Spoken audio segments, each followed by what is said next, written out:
the quality of the liminal between Cicero and Caesar is important.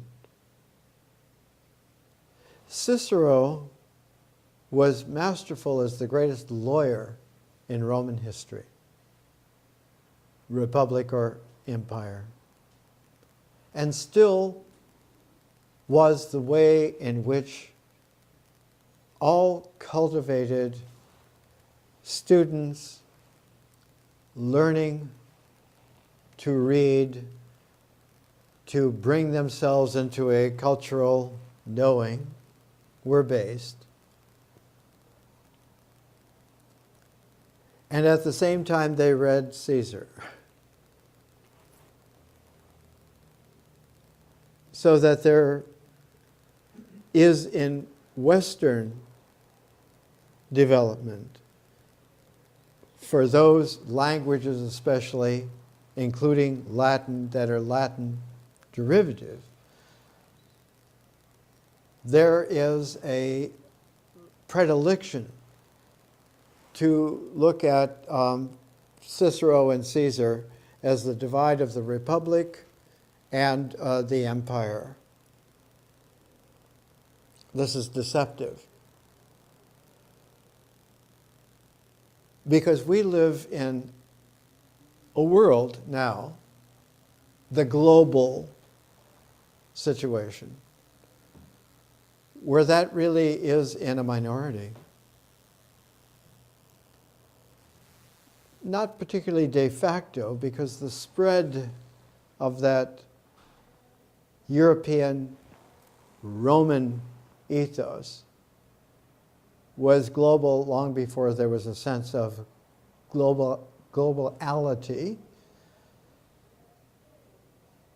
But even then, it was undercut by an actuality in that the Latin language was an arbiter only of a choice in between a lawyer-dominated republic and a military-dominated empire.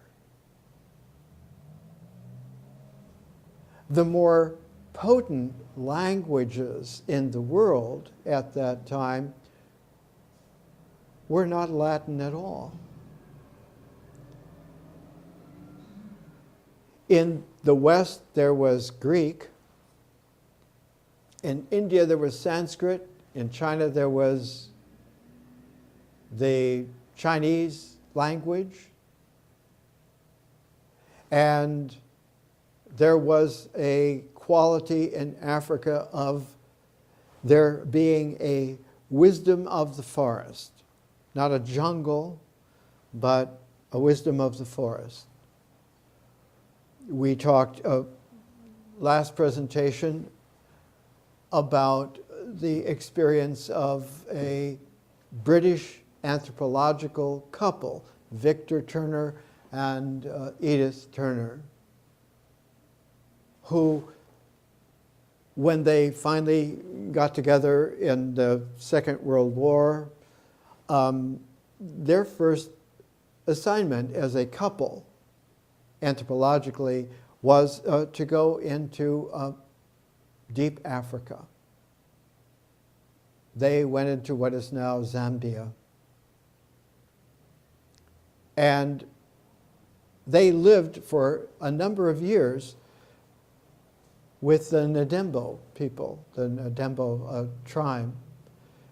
And the classic anthropological, gorgeous monograph that Victor Turner brought out, eventually that established his reputation worldwide permanently, was about the Ndembo, and it was called The Forest of Symbols. It is the quality of the Ndembo that gave them the wisdom of Africa, the layered qualities that began to include that it is not the push of the person as an individual, or even of the collective of the tribe with its clans and so forth, genders, but that it was the forest itself, it was Africa itself, that gave a visionary dimension to the reality of the community, and that the tribe was tutored by Mother Nature in the sense that she provided not a jungle, but a forest that also was able to be understood in terms of the distilled meaning of the symbols that one utilized in learning to be real. And unfortunately, Victor Turner died fairly young. He was just 63. And his wife, Edith, is still alive in 2014. And she went back to the Ndembo twice, once after about 20 years, after Victor passed away from cancer. She went back in 1985 and did a recounting of that, about the joy of learning to be real in Africa. And then she went back early in the 21st century to discover that the persons that she knew in the Ndembo, who were young at the time and becoming capable, viable, now were not the elder statesmen, but they were the visionaries that were keeping the tribe, the Ndembo people, real. And she was welcomed in such a way that after a couple of weeks with them, she wrote, "I was at last in my life finding that I was home." She'd become an African. So the usage of Latin and its derivatives, whether in a judicial, quote, republic, or in a military imperium, is indeed a shrinking wedge, not in a very large pie, or even in a very interesting, complex sphere. But it is an illustrative quality of not just lessons, but of paths of inquiry in learning that disclose what was a great current behind that whole use of Latin. And the emphasis is not just on Greek, although one can initially say it is the complexities of Greek, the Greek language. But the development of Greek language was cognate with the development of Hebrew language. Both at the same time were tuned out of a language matrix that already by that time had more than 1,000 years of civilization behind it in complexity. The way in which to visualize it is that the beginnings of Greek as a very, very important language are in Homer, born about 1000 BC. And cognate with Homer, one can put King David, so that David's Psalms and Homer's epics are tunable. And one of the great writers on this in the United States was Cyrus Gordon. whose little monograph, Homer in the Bible. Very few people have read it. I happen to own a copy for many, many decades now, and I'll bring a copy, my copy, next week. But Greek was able to have an influence from Africa because it was the Egyptian hieroglyphic wisdom of Africa that brought into play not just an esoteric, but a transcendent reach into a visionary differential infinity that initially was put into a very high poetic in Homer, and in succeeding developments of that Homeric Greek that led to eventually Renaissance figures, from Pythagoras about 500 BC into the developments later from young men born in 500 BC. By 525 BC, there was a whole quality of new young men especially coming into play. In 525 BC, both Aeschylus and Pindar, the creator of Greek tragedy and the creator of Greek lyrical, classical, poetic, born at the same time, friends the rest of their lives. A Greek of Parmenides, etc.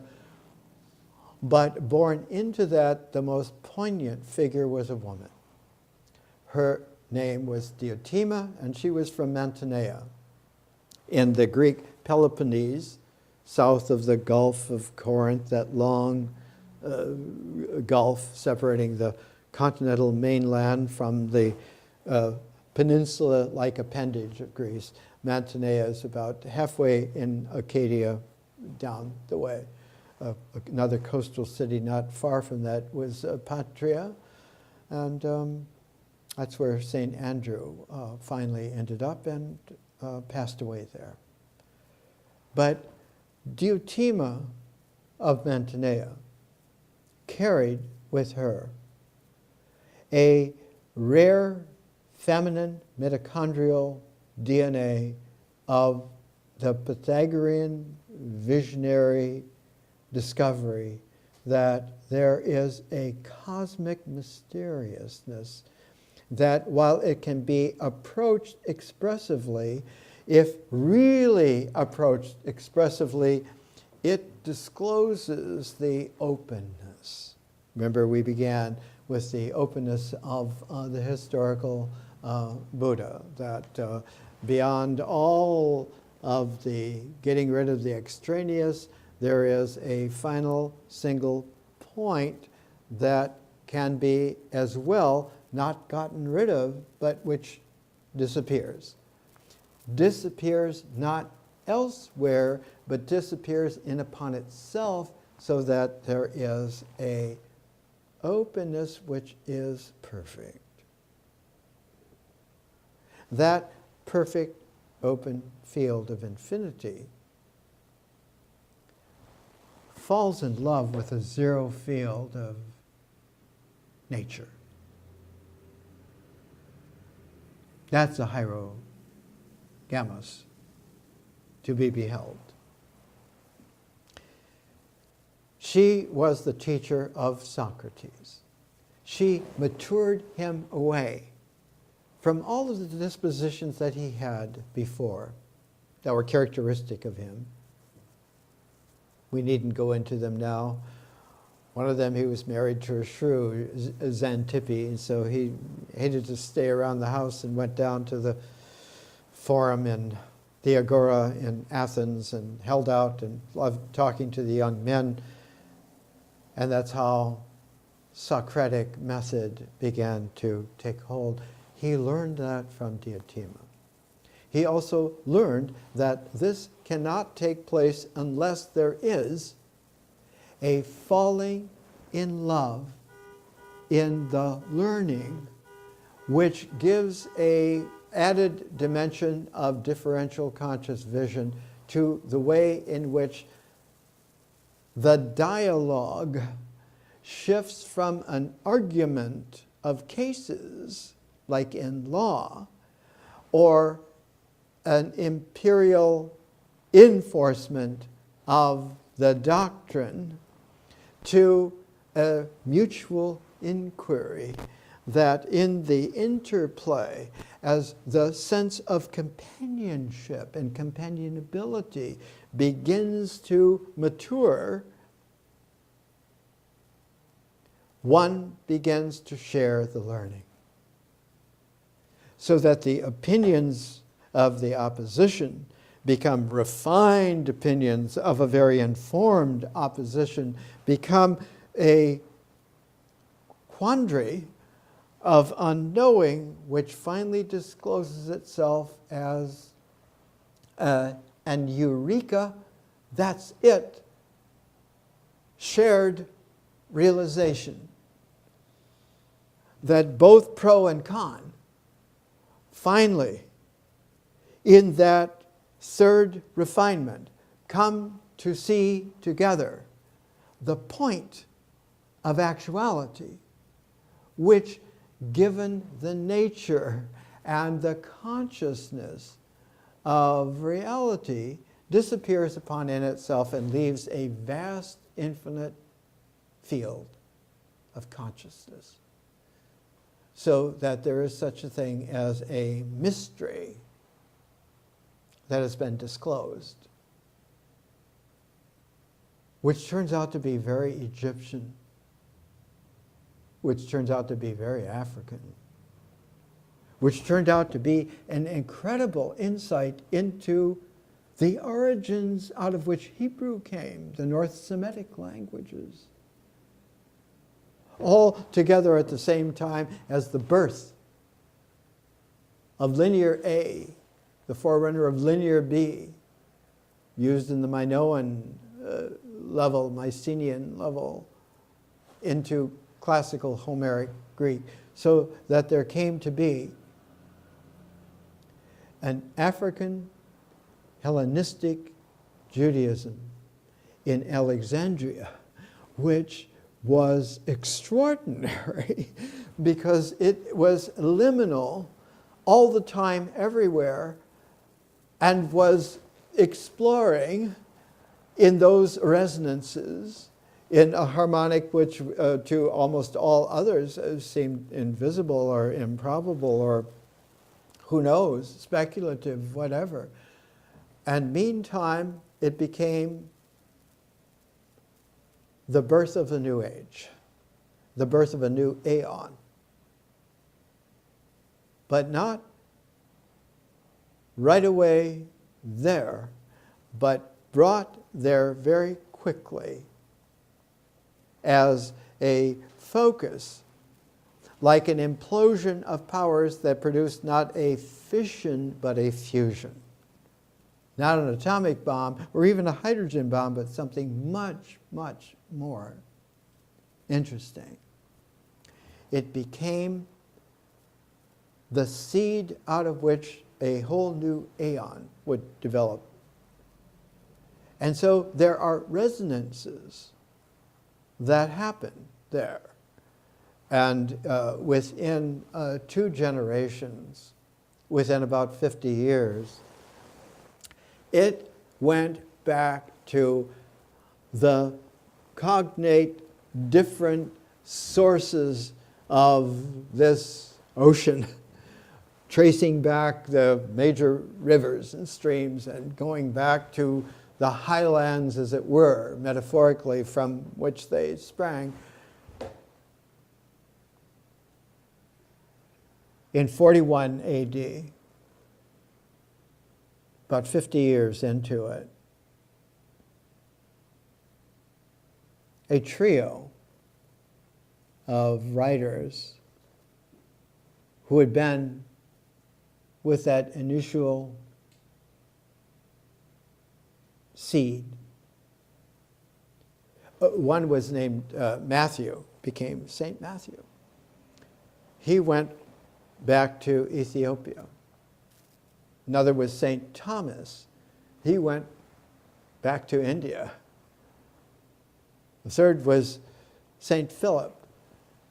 And he not only went to what was then Roman Asia Minor, to Ephesus, but eventually carried that all the way to France.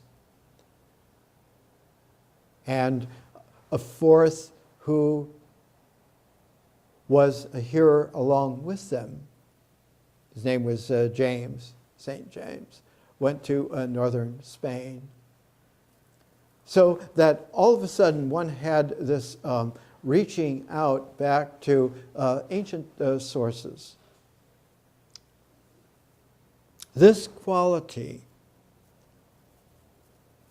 dwarfs the Cicero Caesar, the republic of legal power and argumentative technique to be convincing and take the day, or an imperium, an empire that administers its application of doctrine matrix refined to the nth degree of order. That is a false conundrum. That's a shadow puppet play, which various Weiyangs conduct in the night of the species, throwing shadows against a temporary screen. Like in Plato's great dialogue, Socratic dialogue, The Republic, the myth of the cave. That we are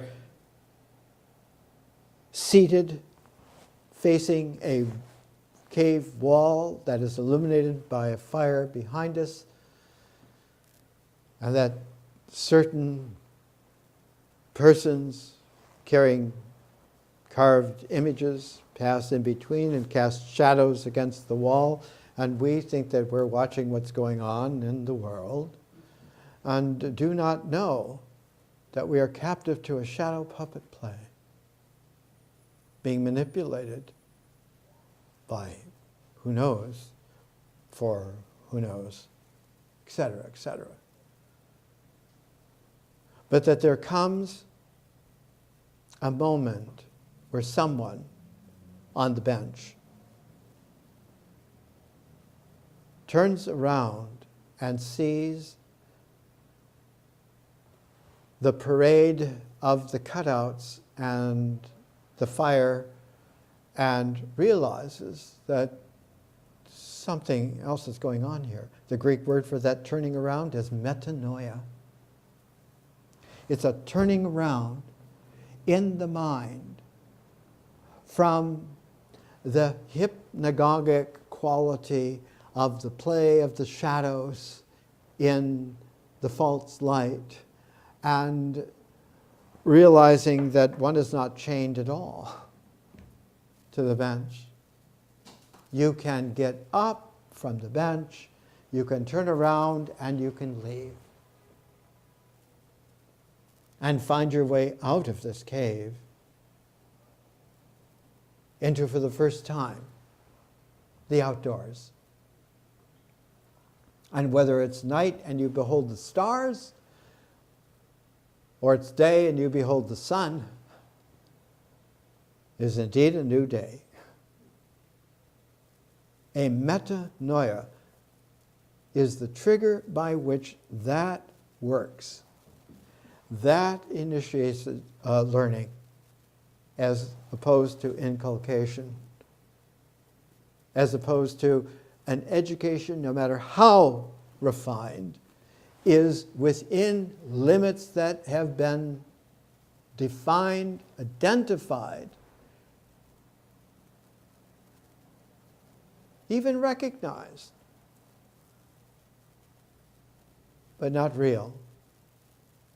Just as real as thinking the unlimited is vacuous, nada, nothing, no thing.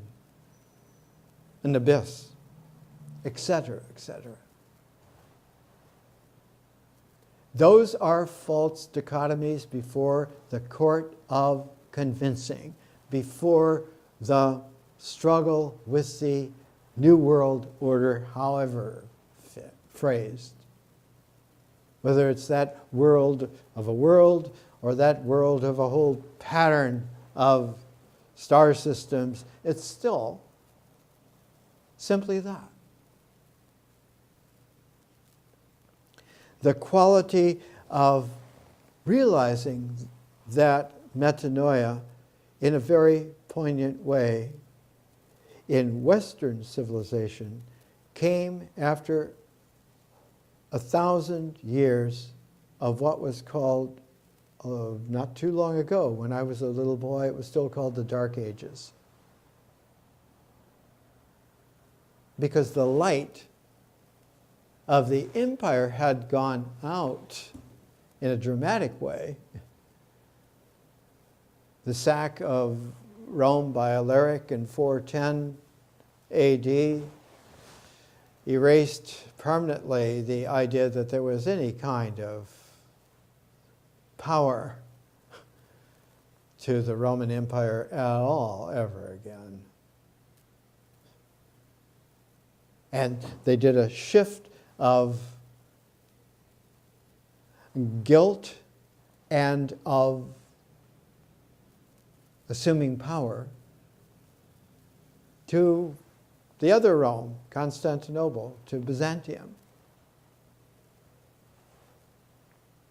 And they finally came to understand that the energy had gone out of the old wisdom. Rome was dead, its empire was dead, and we are now piecing together a new mosaic of the icons that we will make archetypal of all of our images and image base. And we will have a doctrine on the basis of these mosaics of icons. And this will convey to anyone who comes to wanting a glimpse of more than just what is before us. This will satisfy that taste, and we can move on from there. And the old by that time had atrophied, so that the academy that Plato had founded in Athens closed like a bookend, with 525 BC being the birth of Aeschylus and Pindar, and 525 AD were the closing of Plato's academy, not through any kind of coercion or destruction. There just weren't any more students. And the last teacher died in jail. His name had 3 Latin preludes, Onsius and so forth, the family, and his last name was Boethius. His classic work still extant because it had been translated all the time, kept in Latin or translated into other languages. The consolation of philosophy, the consolation of the love of wisdom. That those who are in love with wisdom, they form a community that transcends space and time, that shares vision, shares the art of learning, shares a much larger liminal resonance of history, and comes into possession of an analytic that is real science, so that the cosmos can be not only understood analytically, but appreciated aesthetically. And in this, there is a quality that comes into play by reopening a Platonic academy. Not in the ancient Athens, but in Florence, Italy, northern Italy. Cosimo de' Medici had a favorite yellow plastered brick villa, the Via Caregi, and he donated the villa to the development of a Platonic Academy, because he had raised, as a little boy, the son of his personal physician. And at that time, in the mid-1400s, the quality of a physician was a little bit different from what we have understood in our time and previously. That by the mid-1400s, the quality of a physician was that they understood the tragedy of life poignantly enough to be able to continue to treat in a therapy others who might be spared not just their death immediately, but to be more poignantly spared the tragedy that a real physician comes to understand about people, about persons, bodies, minds, imaginations, memories, but especially their lives and love. The great bearer of this was a magnificent, high medieval epic called The Canterbury Tales by Chaucer. That was a way to bring the Homeric epic quality not to the Iliad of Virgil and the founding of the Roman Empire, Imperium, but the way in which a high Middle English poetic was able to be at home, not just in an English language Britain, but to be at home in a French language France, an Italian language Italy, and to be able to reach out and become humane. And so the structure of the Canterbury Tales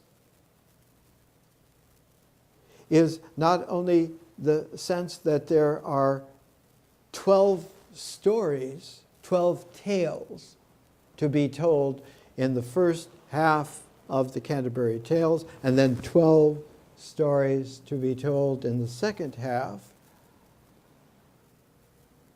but that the total number in this pilgrimage from London to Canterbury, from the London of the power of the island to the introduction of a Roman imperium quality of so-called Christianity, about the time of St. Augustine, about the 400s, about the time of the sacking of Rome. But that pilgrimage was like an ancient wisdom, going back to not just the Homeric epic in the Greek, the high classical Greek, but going back to the quality that is there in the ancient Egyptian hieroglyphic. The Book of the Caverns in hieroglyphics is about the 12 gates that one must pass through in the netherworld to be reborn the next day into a day of 12 hours. And so the full 12 hours and 12 hours is that day. And next week we'll talk about how there were 30 pilgrims, and the 30th pilgrim is the teller of the tales, as an interlocutor of hearing from the others in their order, but put into a mysterious, a via mysteriosium. This is one of the keys to the last 4 of the Parayana presentations. Next week we begin.